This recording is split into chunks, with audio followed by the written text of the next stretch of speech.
everyone. So once again, we've got another event that's been cancelled. So today we're going to have another little chat. So this time slightly different. It's me as usual, Bob, and I play Carol Stranger's song in the VAR. But today I'm joined by one of my other sons. This is Richard. Hello. And he plays Cadogan Stranger's song, and Cadogan is a mage. However, what we're talking about today is, we sort of titled this one, So You Want to Come to Empire. So we're looking at all of the stuff that you need to get or do to get yourself on the field ready for timing to play the game.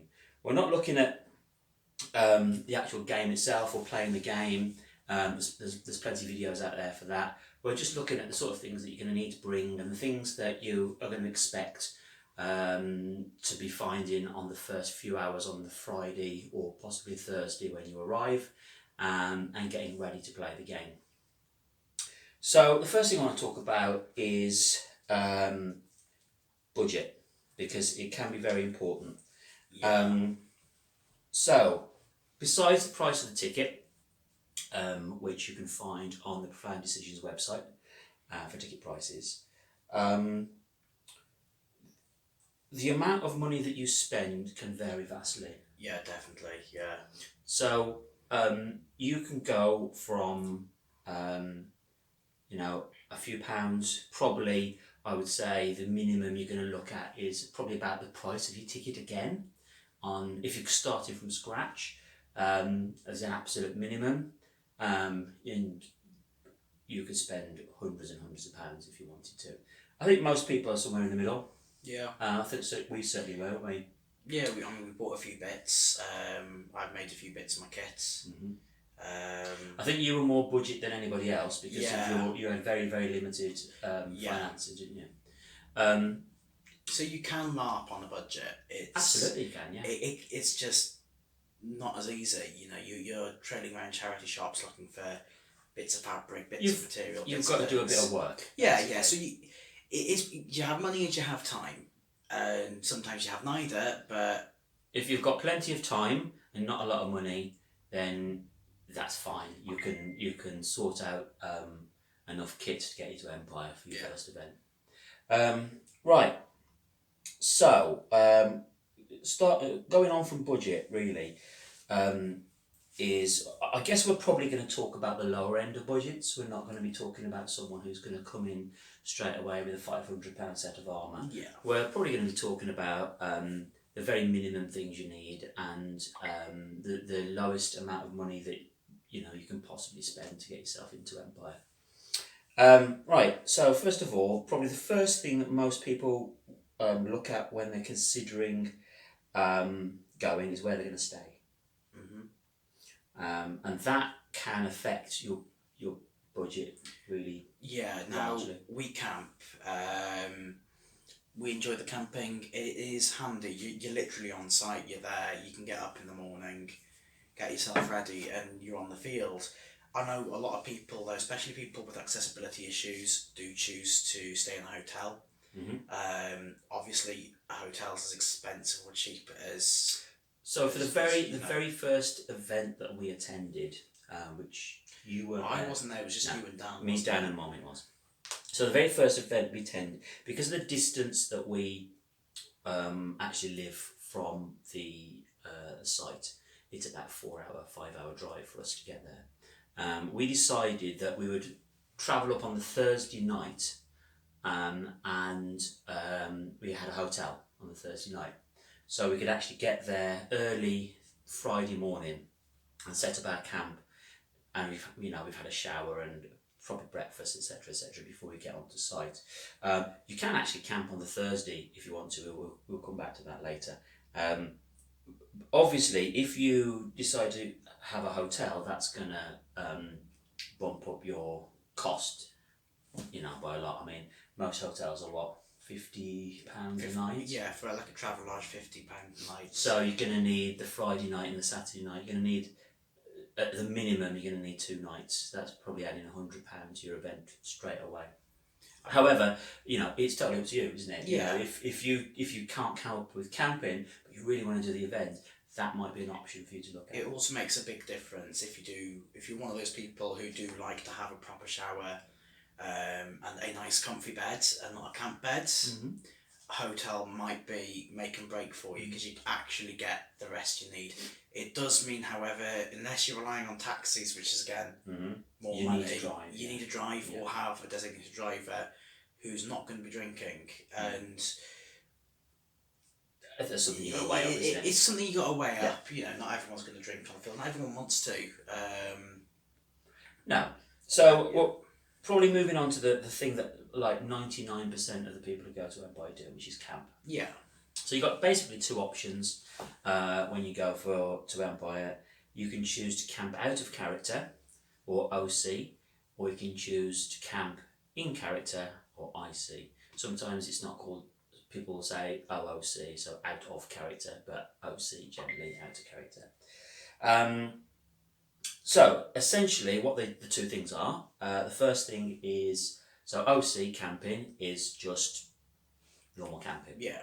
So you can have your either your pop-up tent, your hiking tent, your anything that you could buy from somewhere like Mountain Warehouse or just other, a sort of standard tent. Yeah, other sort of camping shops or anywhere like that. Does also cover then caravans and caravanettes if you're lucky enough to have one. If you've got a caravan or if you've got a camper or anything like that, a trailer tent or any other type of camping, you can bring that to Empire and use it. So if you've already got those sort of equipment and you want to keep your budget down, then that's probably the way for you to go. At least certainly to begin with. The other way is to go in character, isn't it? Yes. Now we started out of character. Yep. We had tents already. Mm-hmm. We might as well use them. In character camping is awesome. Mm. It's a bit louder than that character camping. A lot louder. A lot louder. Yeah.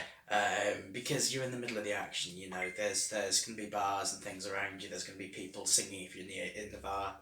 Songs and stories. Well, anywhere. There's stuff happening all over the game field. So the difference with in character and out of character camping, which is the big difference, is your tent and your wider camp, if you've got one, needs to be in character looking. So it needs to fit in with the Empire theme. So you'll see on the field probably the vast majority of tents are bell tents, because they're canvas bell tents, and they're probably the most easy to get hold of, really. Yeah, so bell tents are the easiest to get hold of. They're probably the easiest to put up if it's just one or two people, especially the smaller ones. Whereas ridge tents are brilliant, but in some ways you don't have as much space. Yeah, so so again, it depends what you've got. I mean, some people have got access to scout equipment. So the patrol tents the scouts tend to use, the big green ridge tents, that's fine. It's canvas. Yeah. It doesn't matter if it's a bit green. Yeah, it doesn't matter if it's of course not. Colour doesn't matter. Colour doesn't matter. It's the material that it's made of that matters. So basically, it needs to be within a sort of medieval style. Of tentage. Of tent. So, there are people with like Viking style tents, there are like more sort of middle-aged pavilion. Yeah. What they like. So, for example, the stuff you would see in like King Arthur movies. Yeah, so you get all sorts. Most people will go for, like I said, the bell tents. But you will see the big square pavilion type tents, almost like marquee style. Even army tents, as long as they're canvas, they're okay. So there's quite a few people, particularly in Navarre, who camp in, I think, what they're called Polish lavus. Yeah, there's at least two. There's a couple. There's more around the field as well. And they're really cheap. You can get one of those for like 50 quid. They will only camp one person though. And that's a squeeze. If you're a smallish person, one of those could be what you need if you wanted to go camping in character on a budget. And the camp planners would love you. So the in-character camp is planned. So they have a rough idea of where everyone is. The out-of-character camp is not planned. Basically a free-for-all. Well, it's not quite a free-for-all. Not you can camp. So it's organised, but it's sort of first come, first served. Exactly. So if you're late arriving, say on the Friday, Let's say before time in, which is what, 6 Yeah. o'clock? So if you arrive late on a Friday, Chances are you're going to be a long way a away long from walk. from the entrance to the gate the area. worst I've seen. So when last time we were camping IC, E4 I think it was it E4 or E3? Amy came E3. So E3, I took the car down to the end of the field, and it was a good 10-15 minute walk back to the field, and that's not even back to. I mean, when we were camping out of character, we were sort of about midway along the field, and it's a good 5 or 6 minutes walk, which doesn't sound much, but when you've been walking around the Anvil Fields all day, and you've done a battle, it is tiring, or you're wearing full chainmail. It's very, very tiring to have to continually go backwards and forwards to your tent, and also your stuff. If the weather's bad, and you've got the mud, because it's a festival at the end of the day. If it's wet, the ground's going to get churned up, and that takes it out of you as well, having to squelch through the mud. So a 7-minute walk becomes. However, it's got its advantages as well. So as a character advantages, you can in the out of character area you can wear your hoodie and jeans and trainers. You know, you can just chuck them on, go to the loo, whatever it is you want to do. You can play your music if you want, as long as it's not disturbing anybody at night. You can have modern camping stoves. So your little camping stoves and things, absolutely fine in the OC. You can have modern camping chairs, which, to be honest with you, are all easier to take and easier to pack. They fold. Yeah. Into small packages. So that's an advantage. It's quieter at night. So it's not perfectly quiet, but it is. Well, the further away you are, well, exactly. quieter it So is. if you're at the far end of the field, you're not too bad. They do have now a separate camp for Wintermark and Dawn. So they've got a separate field next to for the out game of character field for out of character camping for Wintermark and Dawn. This is because they're more or less on the same main field, but it's a sort of slightly separate bit of it. Yeah, it's and they're so big. But there's no vehicles allowed in that field. Is that the one? I think so. No, vehicles are allowed on it, but it's literally in drop off. You have to go park down the far end. Right. You can't No parking in the lower field. That's the one. Right. So whereas with the main bit of OC camping, you can park your car right next to your tent. Stick your tent there, so you can move your stuff backwards and forwards from the car to the tent. It's really handy for. We'll come back to storing stuff in cars afterwards, right? Okay. So if you're camping in character, so we've already said that you need an in character tent. Mm-hmm. So you can still use all of your out of character equipment. It just has to be. It just has to be inside your tent and zip shut, really. So if all you're going to do in character is sleep in character, and you're not going to be doing anything else, you're not going to be inviting people into your tents and all that sort of business, then honestly it doesn't really matter what you've got in your tent. Just make sure that when you go in you zip the door down, and then when you leave you zip the door down.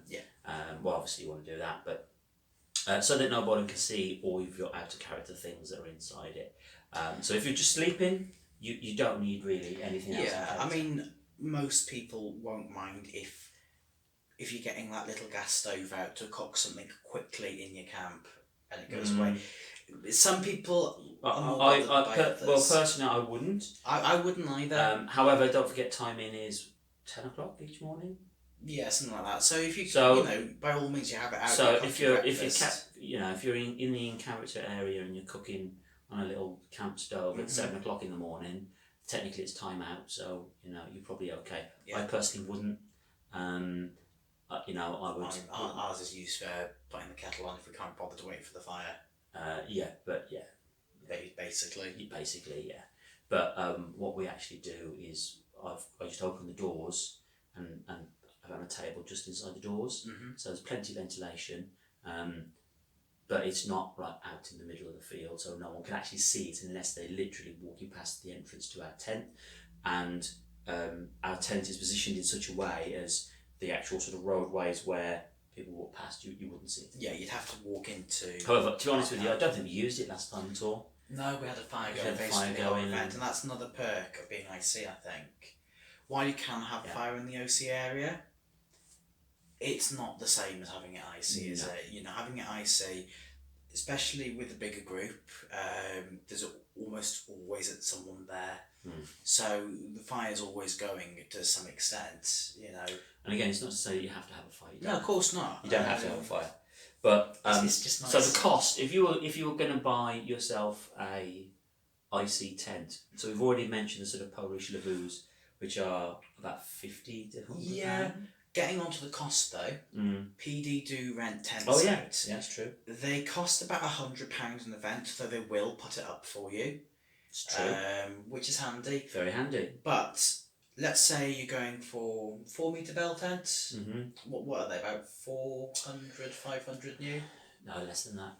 There between £300 and £400 for a 4-metre. So if you camp and you come to an event 4 times a year and you have a tent hire, you're paying £100 each time for an IC tent hire. You could have bought. It depends on what you're using the tent for. Yeah. So, for example, if you've got a group of players and you're a group of friends and you're all camping out of character, but you would like somewhere where you can all sit in character, then actually hiring one of PD's tents might be the thing for you. Yeah. Because it'll actually probably cost you, 4 people, that's 25 quid each. You know, obviously more people is going to cost you less. And you're not sleeping in there, but you've got a few chairs in there, and it's somewhere on the main field where you can leave your swords and your spears and armour and whatnot, and have a sit and chat to your mates. It also means then that I've lost my train of thought now, but I was going to say. It also means that you haven't got to travel backwards and forwards. That's the one. The tent, the IC tents. So modern camping tents, as you all know, they pack down quite small. It's quite thin material. You're looking at easily 2, 3, 4 times the size for an IC tent. And similar with the weight. They're heavy. Yeah, they're not light. If you're going with an IC tent, you're almost certainly going to have to drive. Yeah. You know. Or hire a vehicle. Or hire a tent. Or hire a tent. So again, it's just your personal whatever you want to do really. So moving on from tents, we're going to talk about equipment now and camping equipment. So we've already mentioned for out of character, the camping stove. They're great if you want to have a brew of hot tea. Especially on a wet event. Yeah, I would recommend those especially if you're camping out of character and you're a long way from the main area. Because honestly, having to walk all that way just for a cup of tea or coffee, because there are vendors in the handle. Walking all that way for tea and coffee, then walking all the way back to sit down with it. Although there are places you can sit down, of course, is a real pain. Whereas if you've got a little camping stove, you can get yourself a nice hot cup of tea or coffee. Especially on a cold event, it makes a huge difference. A massive difference. It's not quite as good as having a nice open fire to go around. No, but a hot cup of tea. It's better than nothing. A cup of tea is lovely. Also, those little things that very often you can get a small pan on the top and you cook yourself a little bit of bacon. Bit of egg and bacon in the morning. You know, a bit of food. It saves you having to get again. Or a pot with porridge. If you're vegan or whatever, again, hot porridge is great. Porridge is a good one.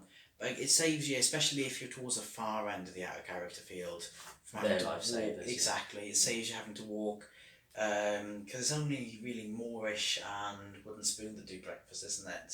A couple of the other. I don't know. Yes, there's only as far as I'm aware. No, I know the coffee place opens really quite early. They do, but they only really do coffee. And then there is a new one that was going to be this year though. So. But I know that a lot of the other ones, there's like the one that does bratwurst, hot dog guy. Yeah, they open fairly early, 9 o'clock-ish. So they're open all day. So they open before time in. So you can get some, I've had one of those with breakfast before now. They're not bad for breakfast. They're lovely for breakfast. Right, so we'll come back to food in a minute. So, so stoves. If you're in the in-character area, you get a fire pit. Yeah. It has to be off the floor, so on legs or bricks or whatever way you got to get it off the ground. It needs to be off the ground. And it also needs to look in character. Yeah. So you can't have a modern looking barbecue. No. However, there are plenty of modern fire pits that are just I mean, the one we've got is literally a big metal bowl. it's just a big metal dish with legs, and it's just black. It looks fine. Yeah. What you don't want is these things with the plastic wheels on and all that sort of stuff. So don't go for them. Go for a plain fire pit or a brazier. Yeah. If you've got a little bit extra money, I recommend you having a look at the Indian Fireball Company. You'll probably find them if you look them up, and they have got some great handmade fire bowls and fire pits. They're all made in India from recycled material, but they look really fantastic. Oh, I've not seen those. They're brilliant. Have a look. But what we'll do is we'll stick a link down in the description Will we? below. Will we? If we can. You will. I know. I'm about as technical as I'll do it. Not very technical. So not sponsored by them or anything. No, not at all. Stick one down below so you can have a look if it's something you're interested in. They just look nice, but they're not cheap. Fires. Yeah, we've done that. Right, sleeping.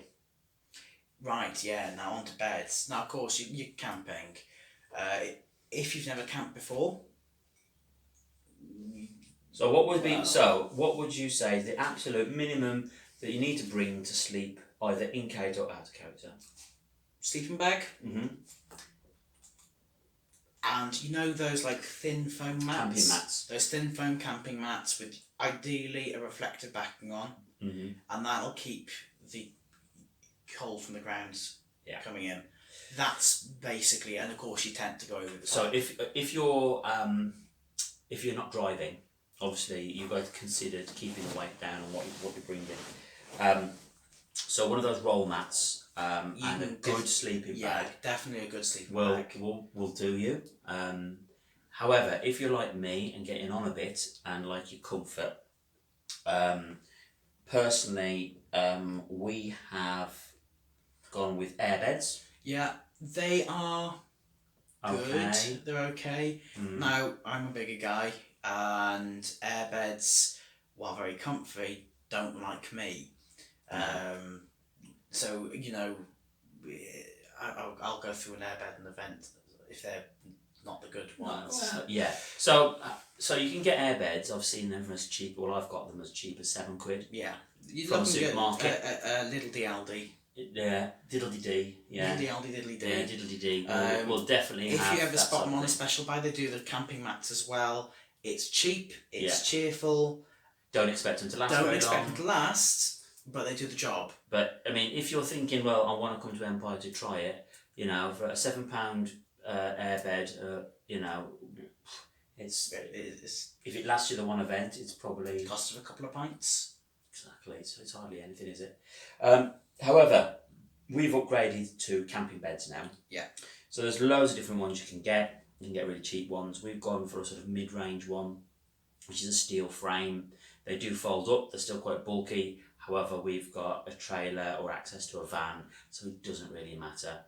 But if space is important to you and you've got, say, a small car or you are with a backpack, then you can get quite nice and tidy. Mind you, one of our friends, John, he comes in a little tiny Nissan Micra, and somehow he still manages to get his IC tent in and his airbeds and camping beds and all his gear. Yeah, there's only 2 people in that though, usually. No, 3. There's been 3 the past few events. Oh, right, okay.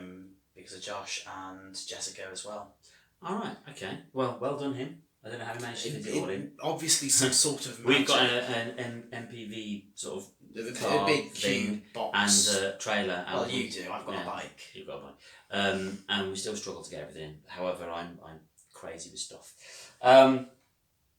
So minimum roll mat. Keep yourself. You need to get yourself off the ground. Even if it's just that layer of foam. And even in the summer events, you know, you want to do that. The ground gets cold. Your next one up then is an airbed. And if you can, I would really recommend you getting an airbed. It makes a huge difference. And then after that, a camp bed, or sometimes they're called fishing beds. Yeah. So the ones fishermen use.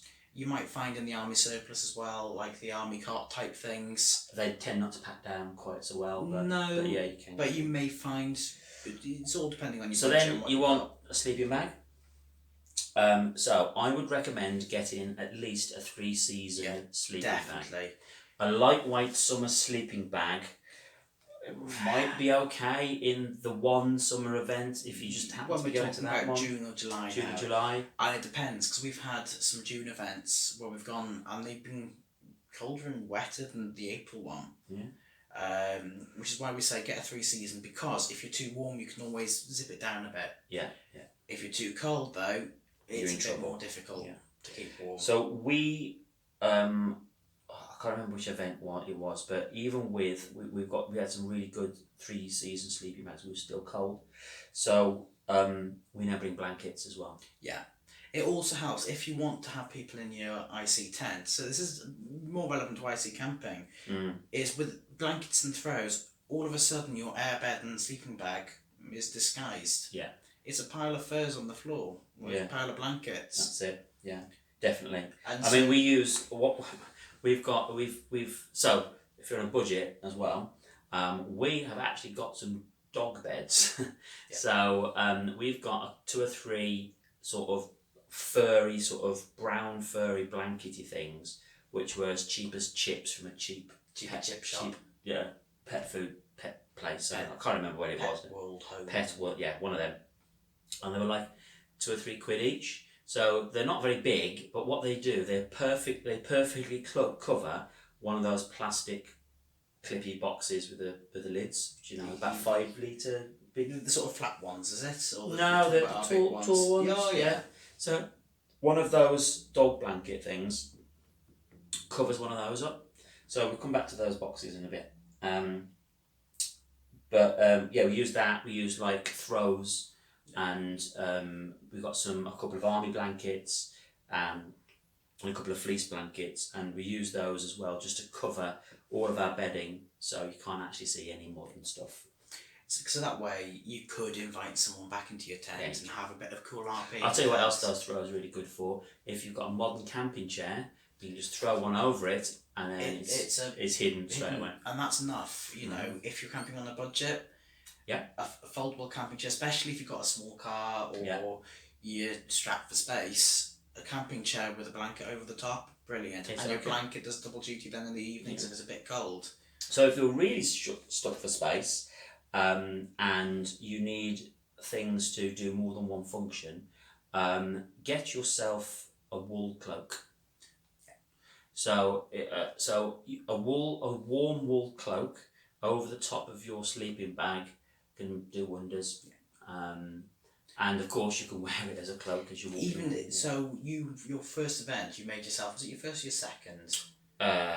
Second. My dad Rob made himself a cloak out of an army blanket. I did. So you stitched a bit of leather on and a bit of strap, wasn't it? If you want to see how it's done, it's a video on the Lindy Beige channel. Yeah. He shows how to make a army blanket cloak. Honestly, it's awesome. It's really, really warm. It's keeps you dry because it's wool. Yeah. My only issue with it is I find it pulls at my neck a bit with the straps. Especially when it gets heavy. Especially when it gets wet and heavy. Yeah. Because it doesn't quite have the shoulders. If you use a cloak pin though, it probably might. Yeah, it'd probably be okay. Yeah. There are lots of really good LARP traders out there. There's second-hand LARP traders. Yeah. That's shop do. I've just bought a brand new cloak from LARP Inn. That was about £70. A good cloak. And it's a lined wool cloak. Yeah. If you buy from the LARP traders literally one thing, other than maybe a weapon, and that's only if you're fighting, get yourself a good cloak. Because it can do double duty, like we said, blanket at night, it keeps you warm, especially on those colder, wetter events. Keeps you dry as well if it's a wool one. Yeah. Right, so blankets, we've done sleeping bag, done blankets, cloak, right, okay. Washing, toilets, etc. Right, so what is available on site first? There are toilet blocks on site, so they're essentially giant portaloos. If you've gone to festivals before, you may have used them. Yeah, if you've ever been to Glastonbury or anything like that. So it's not your typical blue portaloo. It is like a proper toilet inside.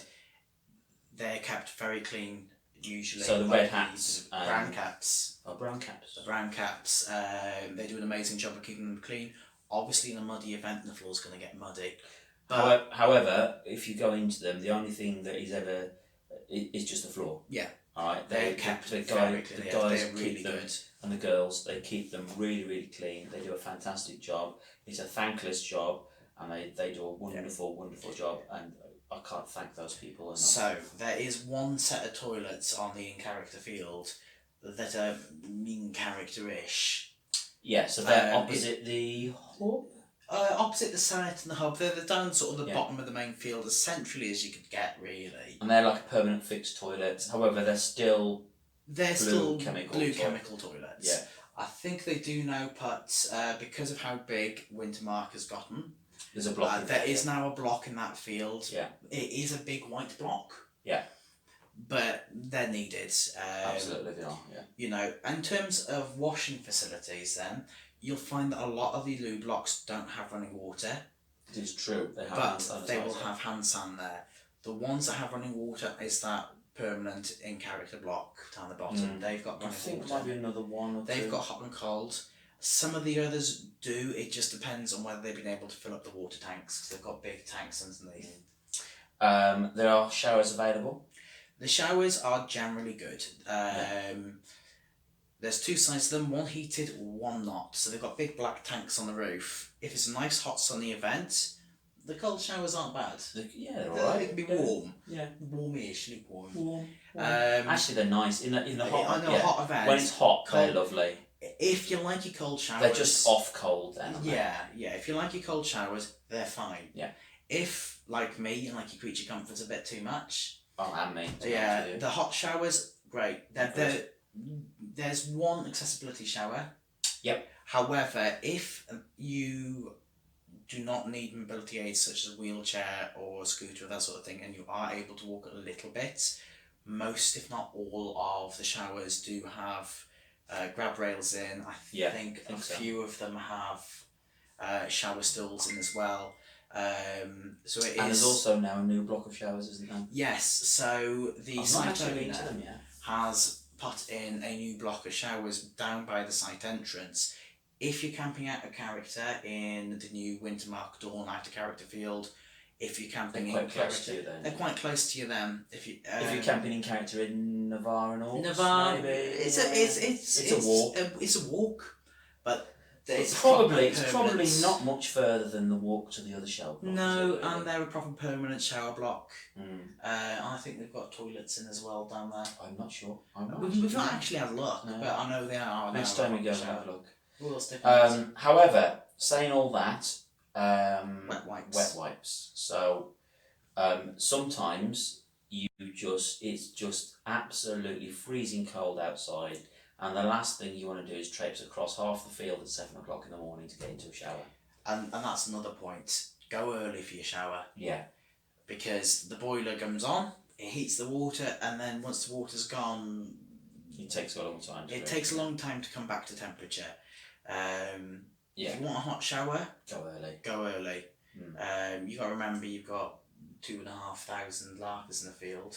But not everyone has. Not showers. everyone has showers, but there can sometimes be a queue for the showers, especially at the hot events. Oddly, it's the hot events where you see Yeah, more of a queue. well, it's because you're warm And hot and and sticky, sticky, and yeah. it's not fun. In a cold events, not so much. No. So wet wipes are your friend. So you can get two types really. You can get your standard sort of baby wipes, which are okay, Yeah. and you can do your pits and bits. Or you can get festival wipes. So they're just basically huge baby wipes, about the size of like a hand towel, I guess. Which are a lot better really to get all over your body, especially if you're the larger person like me and Richard. They can be good. However, they're a bit more expensive than baby wipes. Yeah. Another thing that's handy is dry shampoo. I don't have that problem. He doesn't have that problem. If he takes his cap off, there we go, no hair. Whereas I've got Plenty. I've got plenty for the moment. So a bit of dry shampoo. You may find you don't need it. I like it because it is nice to have clean hair. Yeah. It makes a difference, especially if you Think know. about others as well, Yeah. because they don't want to stink your stink. So make sure you have plenty of deodorant or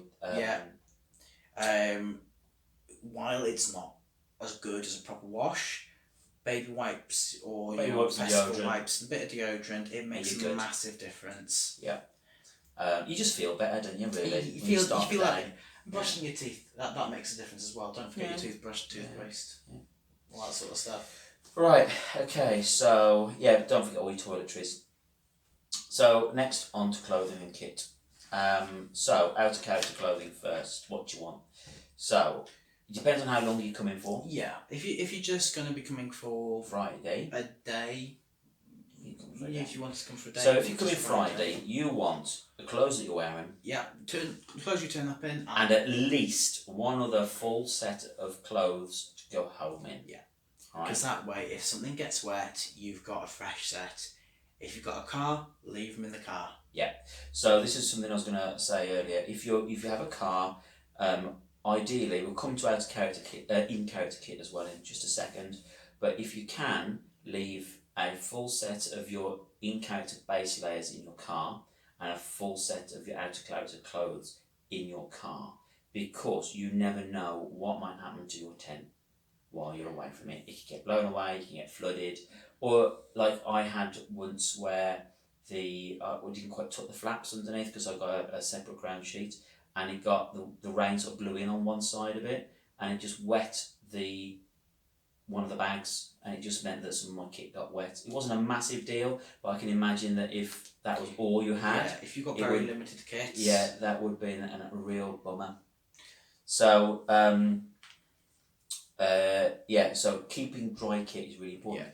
What else you can buy is there are laundry bags. It's essentially a dry sack. It's a dry sack, yeah. So if you haven't got access to a car, you can get yourself a dry sack. We've got some laundry bags which are really good for it, which are basically rubber lined or plastic lined, and you can keep all your kit in there, and it'll just keep it dry. Keeping things dry is really, really important. There's nothing worse than putting on wet kit in the morning, and I've had to do that. Yeah, my first event, I had really, really limited kit. I had one pair of trousers, and I had, was it one or two shirts? You had one shirt, one pair of trousers, and a cloak. Yeah. My kit was really basic, and this was E1 2018. Yep.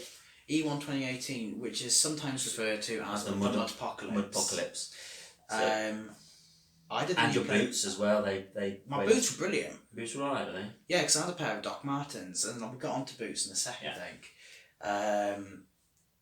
I did a new player skirmish, and I went down in the mud. Yeah, and that was it. You were wet. And that was it. You were wet for the rest of the weekend. Wet for the weekend. I was wet. I was soggy. I was covered in mud. I didn't have anything to change. And the fact that we were camping out of character meant that we didn't have a fire at the time where we could have put, dried it on some branches or something. Exactly. So there was nowhere we could dry it really. It was a cold, wet event. I think we tried in the car a bit, but yeah, it wasn't going to happen. Good. It wasn't good. So if you can, even if it's very basic stuff, have a second base kit. So we'll come on to kit and cost of kit in just a minute. But back to out of character kits and sort of clothing. So make sure you've got a full change of clothing. Yeah, absolutely. Somewhere dry, whether it's in a dry sack of your car or whatever, it doesn't matter. Because trust me, you'll thank me when you're going home in dry clothes. All right. So what should you bring? So Socks. I would say a couple of t-shirts. I personally like these combat trousers that I'm wearing now. They're great. They're just anything that's sort of hard wearing. Hard wearing trousers. Jeans are fine. Comfortable clothes. Yeah. A hoodie, a jumper, a hat of some sort. Whether it's just a baseball cap, because when you're being rained on your head constantly, a brim is great. If you can get a proper sort of bush hat, they're great as well. All those sort of things. Socks, like Richard mentioned, it's a bit of a It's a bit of a joke about the socks. You can never have enough socks. You can never have enough socks, but it's also very true. You can never have enough socks. Dry feet is really, really important. Now, pro tip here: if you're ever tempted to go to bed in your socks, don't. Take your socks off. Especially if you've never camped before, make sure when you get into your sleeping bag, your socks come off. Yeah, and make sure you're going into sleeping bag dry. Dry as possible. Yeah, anyway. do not be tempted to wear a wet t-shirt or something that you've been wearing all day because it's too cold to take it off. Honestly, take it off. If you've got a dry one, put it on, but you'd be better off not having a t-shirt on at all. Anything that's wet, it's just going to suck take it off. heat out of you. Know where your towel is as well. That's a very good tip. Also, bring a towel, even if it's only a small one. And even if you say to yourself, well, I'm not going to bother using the showers, I'll do festival wipes and deodorant. Bring a towel, because if you get wet, you can dry off. Yeah. So clothing. So in character, then we're not really going to go into kit here in this video. It's just what you need to wear, because again, it's pretty nation specific. So sort of basic have a look stuff. on your So have a look on your Facebook pages and the groups for the Empire on for your the wiki nation as well. There's just the been a recent update to the look and feel of the nations. for your nation. Have a look at that for what kit you need. But so we're just talking about the very basics. Yeah. So some form of icy trousers, some form of icy top. Now, for my first event, I had a pair of beige linen trousers that I got out of a catalogue. Again, I'm a big man. I can't get my clothes in high street shops. Sometimes you'd be lucky and you'll spot something. Friend of mine, she had green sort of leggings for her first event. And our mum had green leggings. Mum had green leggings. They were like £4, I think, Yeah. from Simply B or something. And we're playing Navarre, so green is the. And she actually bought a dress from Chow's, which one I tried this, but she just wore green leggings underneath it, and that was it. So icy trousers, an icy top of some sort. Yeah, depending on your nation, and I would really recommend you trying to get two. At least, yeah, you can get away with one pair of trousers out of posh, but even if your second pair is, like I said, a cheap pair of leggings or a cheap pair of I actually had trousers. So on my previous character was a priest. I've got a long tabard, and the one event I only had one pair of icy trousers, and they got soaking wet, and I had a pair of black, although were black jeans, you couldn't really tell. And then with my boots on and the tabard, you could probably only see sort of maybe that much. That much of my trousers. So, I wore those. Yeah, if you have a tabard or something like that, it covers a lot.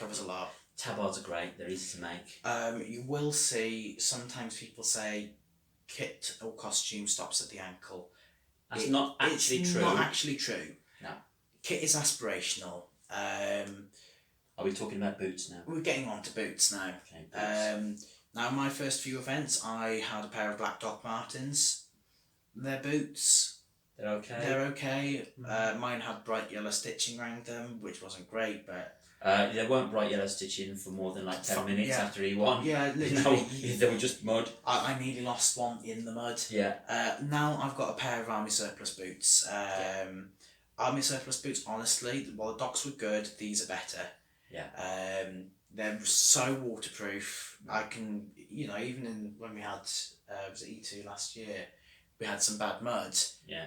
It didn't matter. Feet dry, I could be that deep in mud and my feet were dry, and as long as it didn't come over the tops. I've got Army Surplus boots. Yeah, as long as make sure they're comfortable. They're comfortable, and you wear them before the event. Yeah.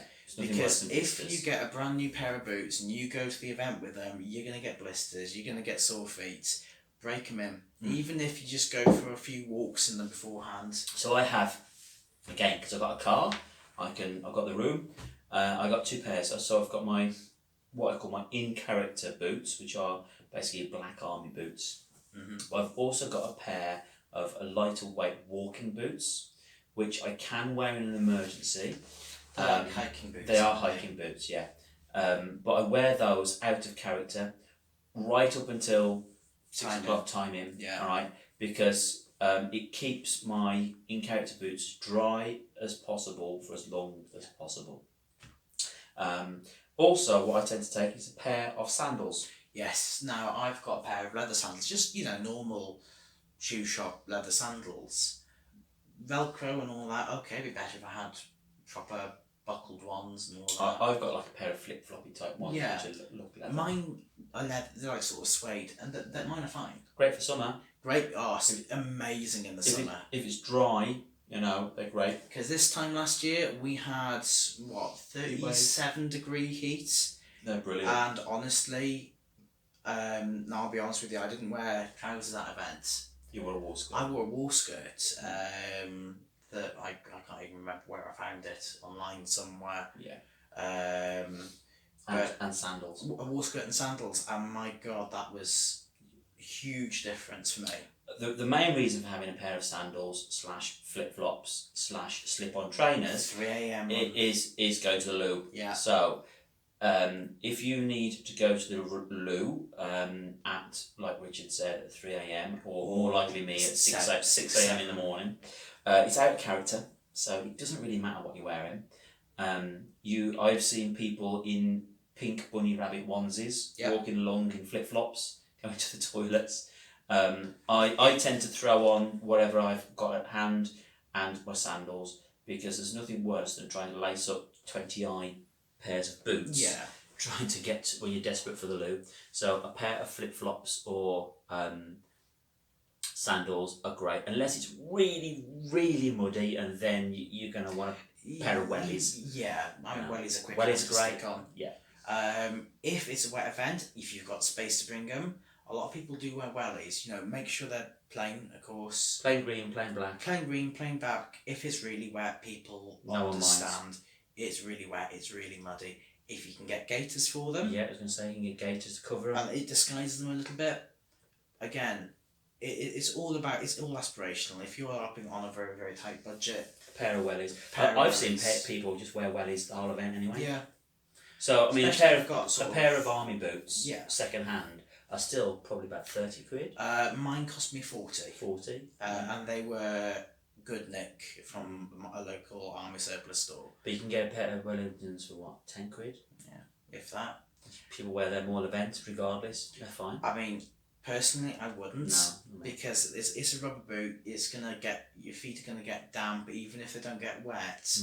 And there's not much support in them for your ankles. No, and there's so much, you will find you walking so much. Now,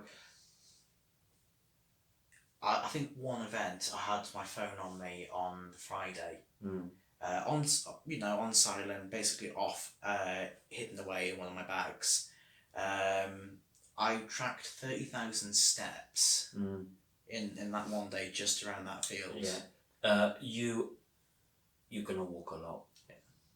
If you're out of character, miles away from the actual encounter field, you're gonna walk a lot. You are going to walk and walk and walk and walk. Which is why boots, shoes, good footwear, look after your feet, because there's nothing worse than getting halfway through an event and going, actually, you know what, I can't walk anymore, and you end up sitting in your tent for the rest of the weekend. Okay, so moving on. Weapons and armour. Do you need any? No. No? No, I don't fight. You don't know? I mean, I will. I'll do a skirmish, maybe. Or I'll do a main battle, or I'll go monster. You do not have to fight at Empire at all. There's a lot of people who don't. So, if you're on a budget, alright, two of the most expensive things you're going to buy for your kit is armour and weapons, alright? So, you might want to consider just coming for your first event and either not fighting or borrowing some equipment from someone. Most people will be reasonably happy to lend you things, but you just have to ask. Yeah. Really, don't you? If you're coming as part of a group that have been before, chances are someone will have a spare weapon. Yeah. If you're coming with friends who've been before, ask around. If you're coming by yourself, get on the forums. Have a chat to people, get on the Facebook pages. Because again, very often you will get invited. Come and talk to us in character. Come spend some time with us. Someone will lend you a weapon. Someone will lend you a weapon, because at some point someone's got a spare sword. Don't take the mickey though. You know, if you come every single event, and then you know you've been like 4 or 5 events now, and you're still borrowing someone's weapon, you know, and I mean as long as they're all right with that, that's fine. But, Yeah. you know, really by At that point, time you're invested. You yeah, know you should, enjoy it. You should be buying yourself. Have a look at buying one. I mean, even if you want to buy second hand, you say to the person, listen, you've got this spare weapon that I've been using.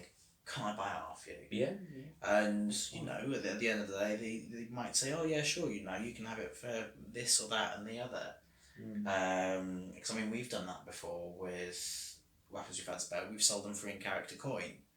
Because, again, as you know, he makes them. Yeah, I make them, so they're slightly different. But yeah, you do not need a weapon at all. You don't need armour. You don't need armour. No, you don't. However, if you are intending to fight, then you really do. All right. So you can get away without armour. You're just going to be very squishy, and you're going to probably lose your character. Well, no, not necessarily. If you're quick and now, I would. Or you have some sort of training with medieval weapons. Yeah, if you've done HEMA before. If you've done HEMA, and you a lot of martial arts. Martial arts, maybe you might find it's not too difficult to keep yourself alive. Alternatively, protect the healers. It's a great way of seeing what the battle's like, and you're with the people who can heal your character, and they don't tend to get into much trouble. Or just monster. Again, you can probably borrow a weapon off someone. You don't need armour for monstering. They will give you a chest plate. Will give you a chest plate, and if you're early, they might even give you some tassets as well, and maybe. Do they have any weapons for monstering, like no emergency back? None at all. No, unless you are part of the monster crew, then no, they don't. So no, borrow a weapon for monstering. Yeah, all you need is a sword. Yeah. They'll give you a mask. They'll give you the armour. And away you go. And that way you're not risking your character. You can give a battle a go. Yeah. And it gives you a feel of it then. And you don't really need to buy much equipment then. Okay, so that's that question. Do you need weapons and armour? No, you don't. So, but if you do want weapons and armour, where'd you get them from? Personally, I would, if I was to go out and buy new weapons, new armour, I would buy them at an event. Mm-hmm. I'd have a look online, see what the traders have. If there's something I really like the look of, I'd probably give the trader an email or a ring and say, listen, I know you're coming to this Empire event. I really like this particular thing you've got. Would you be able to make sure that one's brought along for me? I'll come and see you at this sort of time. Most of them I'd be happy to do that. Most people are quite happy to bring along. You know, even if it's something they might not have normally bothered, they'll bring it along with them for you to have a look and have a feel. Yes, you can buy a weapon online. Yep. Absolutely. But until you get that weapon in your hands, you might find, it's a bit too heavy for me, it's a bit too light for me. Yeah. So I would always recommend, for your first weapon, if at all possible, buy one from one of the traders at the event. They have budget weapons available. Yeah. I mean, your first one was what? My axe. £30? About £30. You can get cheap. Axes tend to be cheaper than swords. Not necessarily. It depends on the trader, it depends on the weapon. You're going to be looking at something small. Yeah. But you got an axe and a shield. I got an axe and a buckler, which set me up for my first event for £60. Yeah. Which, you don't have to fight if it's something you really want to do and you can't borrow a weapon and you'd like one of your own. There are budget options there, but buy it at the event. Yeah. I made my own light armour. Yeah. And I had an axe and a buckler. And I was golden. I survived my first battle. Didn't survive my second one. No. But I survived my first one. Yeah. So, but I was like staying out of the main fight. Yeah. Because I was just seeing what it was like. But all the traders there are brilliant. They're great. Any problem, just take it straight back to them. And they'll guarantee you to pass weapons check as well. Pretty much. Yeah, 99 times 10 out of 100. Yeah, you first you're not doing something stupid with it. Exactly. If it's you buy a weapon and go straight to get a weapon checked, then it's gonna pass. It doesn't take it straight back. Yeah. And they'll just swap it out for you. So honestly, that is the best way about getting weapons. The issue with buying online as well is, again, so weapons check is very, very important. It's to make sure your weapon is safe, but you're not going to actually hurt someone. LARP is a contact sport in a lot of cases, especially with the fighting is. Yeah. Even with all the precautions, people sometimes get hurt. Yeah, so it's something it's something that you need to think about. That if you with all the safety that LARP companies like PD put into place, it doesn't matter how safe they try and make it. There is a chance that you could get hurt. Right? It can be just as simple as tripping over in a rabbit hole as you're running along. But if someone accidentally hits you a little bit too hard, or I've known it where people have run into someone's fighting with a spear and someone's like backed into it accidentally, and that person wasn't even trying to hit that person. It can hurt. Sometimes people, like I said, are or you have to pull your blows, but people get a bit enthusiastic and give you a whack, say on the side of the face or the head. It can hurt. So you just need to understand that can happen. They put into place as many things as they possibly can so that you don't get hurt.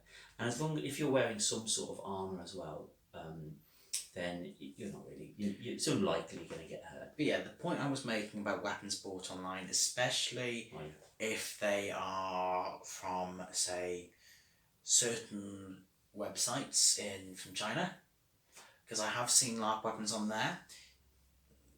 Maybe cheap, but yeah, I would steer clear from any of those. If it looks really cheap, then it's probably not really cheap. It's probably not. It's no good for the lot. You're spending money where you're wasting your money, really. Also, I would recommend you having a good search through for obviously Empire's a UK LARP. Search for UK manufacturers of LARP weapons. Go to their websites directly. Talk to them directly, and the chances of you getting a dud is very slim. Yeah, and again, it's not just things from China. You may find that in continental Europe or in the States or Canada, they're made differently. They have different standards for weapons. Yes, the weapon might be absolutely perfect. It might be a stunning weapon. Well, it might be perfect for their LARPs and pass the safety checks for their LARPs, but it doesn't mean it's going to pass the weapon checks for the UK. And you've got to remember that you may have gone to a LARP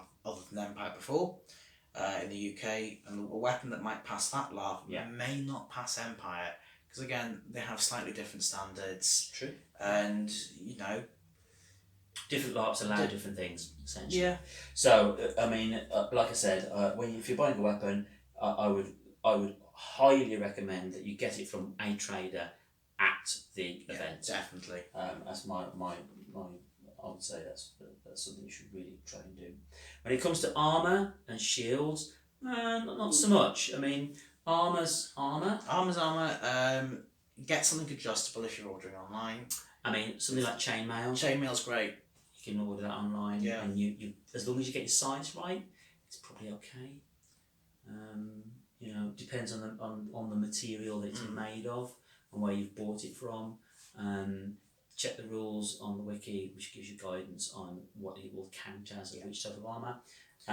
Like Butcher's chain, for example, which is a light aluminium. Would be medium. That's medium armour. Where steel chainmail is heavy.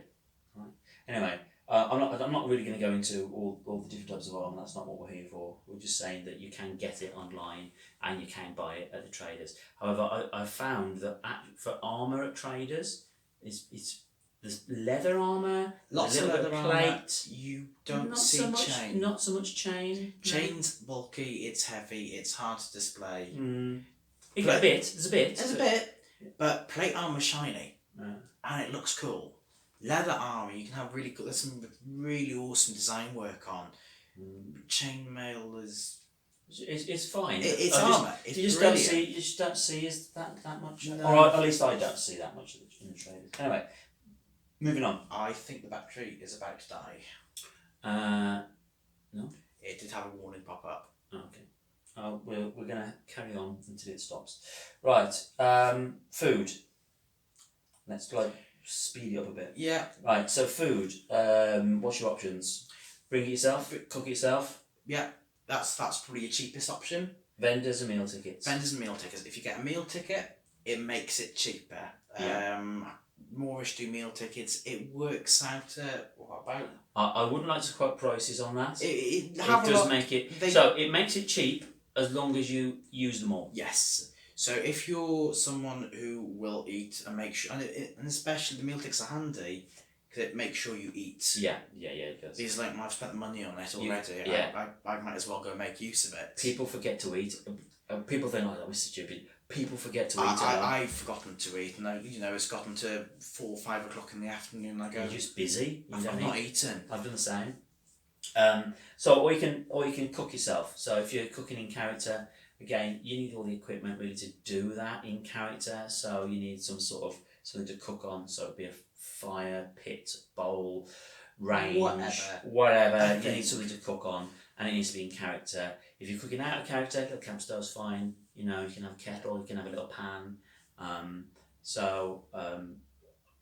know that we've had like things like pot noodles where you can boil some water. Well, if you go to Moorish, they've got hot water ends and they're quite happy with people. Usually ask first. Ask first, please, and say, "Is it okay if I get some hot water for this?" Probably be fine. Probably be all right. So you can cook yourself up something easy and quick. Yeah. Like I say, pot noodles and things like you get like macaroni and cheese in packs, dried. Yeah. I don't know what they call it. Like pasta and sauce type things. A bit of milk, bit of that in a pan, blah blah blah, done. Easy stuff like that. Bacon, eggs, sausage. Veggie sausages if you're veggie sausage, yeah. Anything easy like that are all good. Porridge is a good one. Yeah. Just something warm and hot to get into you in the morning. And if you're on a budget, again, if you can cook it yourself, that's going to save you a huge amount of money. There are vendors at the site, so there are a couple in character. So there's Moorish, which is the main one. Yeah, Moorish is the big one. They've got a big seating area. I say big seating area. Pretty big. They have a seating area. Pretty big. Pretty big. Yeah. But it's very busy. Yeah. Then there's a few others that are in character as well. Have a look around them. There's one that does trenches, which are really awesome. It depends on the event and it depends on who's there, really. Yeah, the vendors do change up a little bit. Yeah. And then you tend to have the out of character vendors as well. So they tend to be things like pizzas, the hot dog guy. The hot dog guy. You might have said there's occasionally like a Chinese type one. Yeah, noodles. There was an African one, wasn't there? They were really good. They were really good, but I don't think that's a shame because they're really good. Coming this year. Really like that stuff. If any of us go this year. Yeah. So there's the out of character, and all these take real world money. Yes. So it's not in character Moorish as well. It's all real money. If you are buying food from a vendor, it's real money. If you're buying anything from a trader, it's real money. Yeah. Just make that clear. However, there are a couple of eateries that are in character. They don't tend to do full meals. There is one that does. There is one. Thinking of the one in Wintermark. I don't know whether they're still doing it. So Artisan Arms did do food. You could pre-order like a bowl of chili or something and go pick it up. I don't was it think Artisan Arms were doing it. There may have been another one. Generally, it's baked goods, isn't it? Goods. So cakes. If you think you can survive an entire event on pot noodle and cake, many people do. It's doable. Many people survive on pot noodle, cake, and beef jerky. Yeah. You can almost certainly find yourself pot noodle, cake, and beef jerky at Empire. Yeah, no problem. definitely. However, I can't stress how much a good meal makes a difference to your event. Yes. Yeah. So make sure you eat and drink as well. Stay hydrated. Mm-hmm. There are plenty of taps around the sides. You can fill up your water bottles. Have a water bottle. If it's icy, even better. If it's not icy, you chuck it in. Chuck it in your bag. I've got a. Is that your bag you use for LARP? This is the bag I use for LARP. Oh yeah. So that was bought from Matalan a few years ago. It's brown. It's canvas. It's got a few leather straps. It's fine. Yeah. It's cheap and cheerful. And you whack all sorts of things. I've had all sorts of that. You can stick a bottle of water in there. No problem. You should lift the bag and disguise it a bit if you can. You do it discreetly if it's not quite icy. Okay. But yeah. So that's food. Make sure you eat. Yeah. Lighting. And drink. Yeah, lighting. So as a character lighting, you're going to need a torch of some sort. Yeah. Alright. If you're in the OC area, it doesn't matter what you use as long as it helps you see. In the in-character area... Well, I actually use a very small LED torch. Same. I've used them. So in my hand, you cannot see it. So I hold it in my hand, you cannot see the torch. All you can see is where the light's coming out from the front. You can't see it. Yeah. Right? Now it's hidden. I suffer a bit from night blindness, so it means I see really poorly at night. So I have to have some sort of torch, else I'm just constantly falling over guy ropes. It's sensible. Have a torch on you, even if it's an OC torch. You need to see. You're going to trip over a guy line. You're going to trip over a rock or a root. You're going to hurt yourself. Yeah. Have a torch on you. If you've got great night vision, well then good for you. Occasionally, a vent lands on the night of a full moon. Brilliant. Yeah. It's so like those nights. You'd be surprised at how well you can see then. But if let's say you're walking through the Navarre Woods, which is really dark. Yeah. I mean, it's gotten better. They've put up there are the Songs and Story Circle. There are big lights there. There are some lights. There are some lights, but don't take for granted that they're anyways lit. No. All right. Because it probably isn't. It's not. However, if you can get yourself an in-character looking lamp, even better. So I've actually just bought some Hurricane style lamps. They're actually LED ones, but they look like a oil lamp. So a bit bulky and big, but if you're not carrying anything else, why not carry a lamp about at night? Yeah, I actually found a oil lamp, a kerosene lamp, that a friend had lying around, and I said, "Oh, what are you doing with that?" And I said, "Well, nothing." I said, "Do you mind if I buy it off you?" So I've not seen that one yet. Yes, you have the red one. What? Yeah, it runs off kerosene. Oh. That's fine. It's a sealed lamp. You're not gonna spill fire everywhere. No. That's fine. We've got a couple of other ones that were on. What are the ones? Those little carriage type lamps. They run on. They're just candles. No. Oh, they've got little meth burners. Yeah. Methylated spirits. So essentially, they're just like little oil burners with a wick and a little door, and they don't give off massive amounts of light, but they're in character. But they're nice for yeah.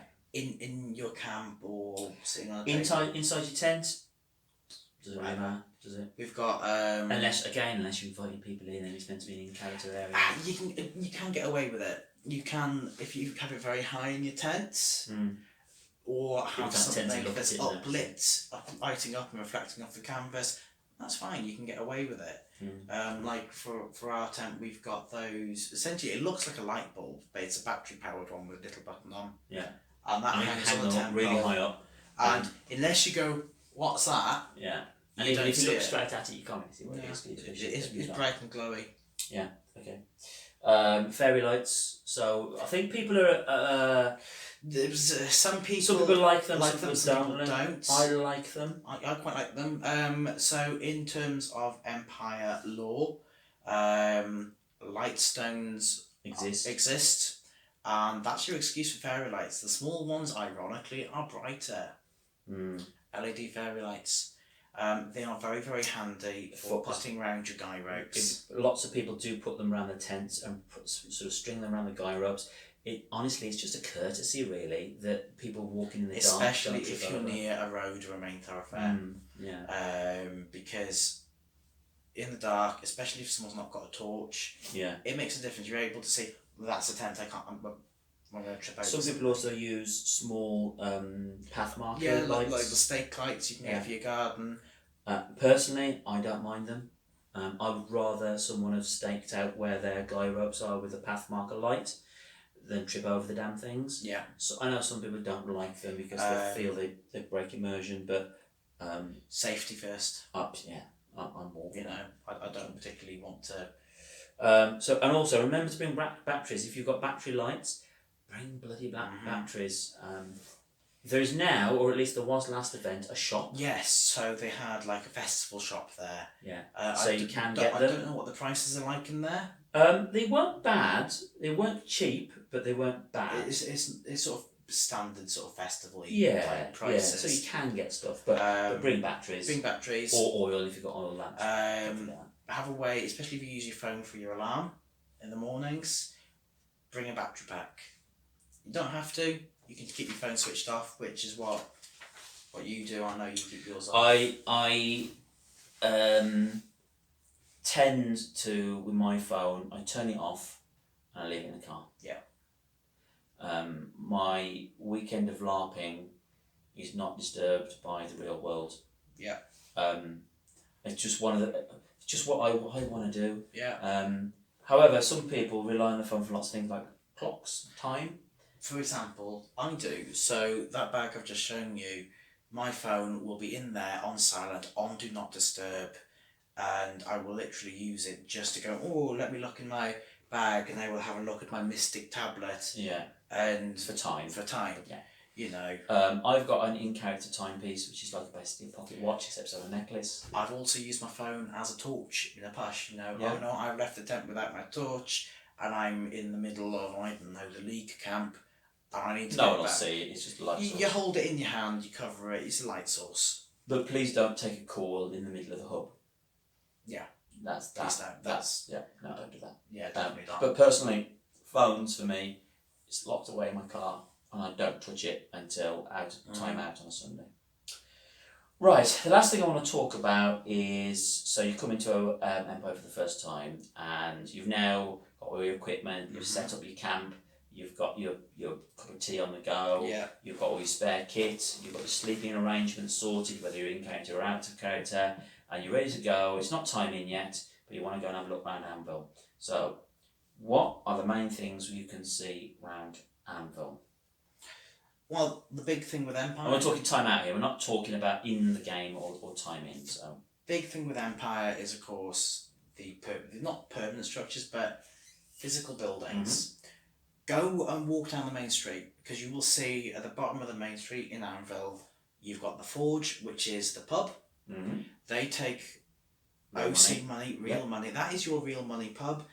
If you're a smoker, they do have some tobacco or cigarettes.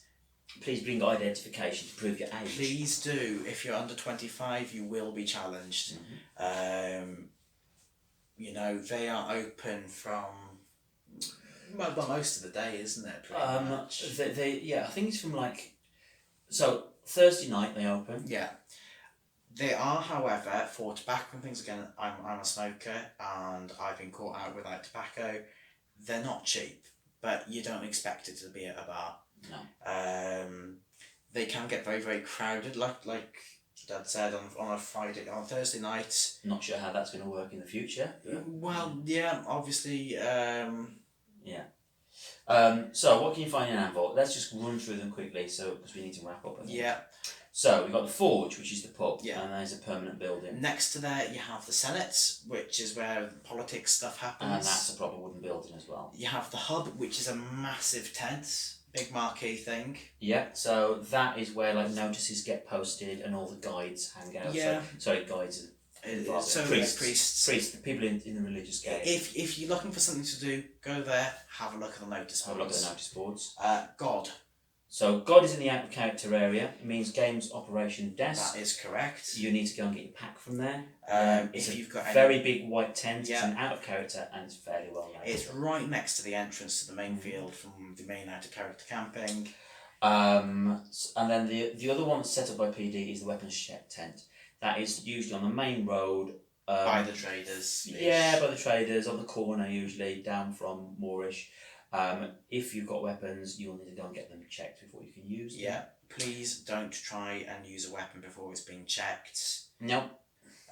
Get it checked is to keep you safe, is to keep others safe. Yeah. Then there's a few player-run things that are important. So you've got... we've got the military council tent. Military council tent is usually over in the winter market. I have no idea what that is or where it is. So that is where all the generals and leaders of the Empire's military You've got the Conclave tent. It is literally a big tent, and the Reggio, which looks like a set of standing stones. That's where the mages hang out. Yep. The hospital as well. The hospital, that's actually a player-run tent, and that's the player's tent. It's like a big green military tent thing. Yeah, and that is by the Sentinel Gate. Yeah. The Sentinel Gate is a great big arch with a lovely horse's head at the top, like a stone arch. Very cool. And that's very cool, and that is where you go through for battle.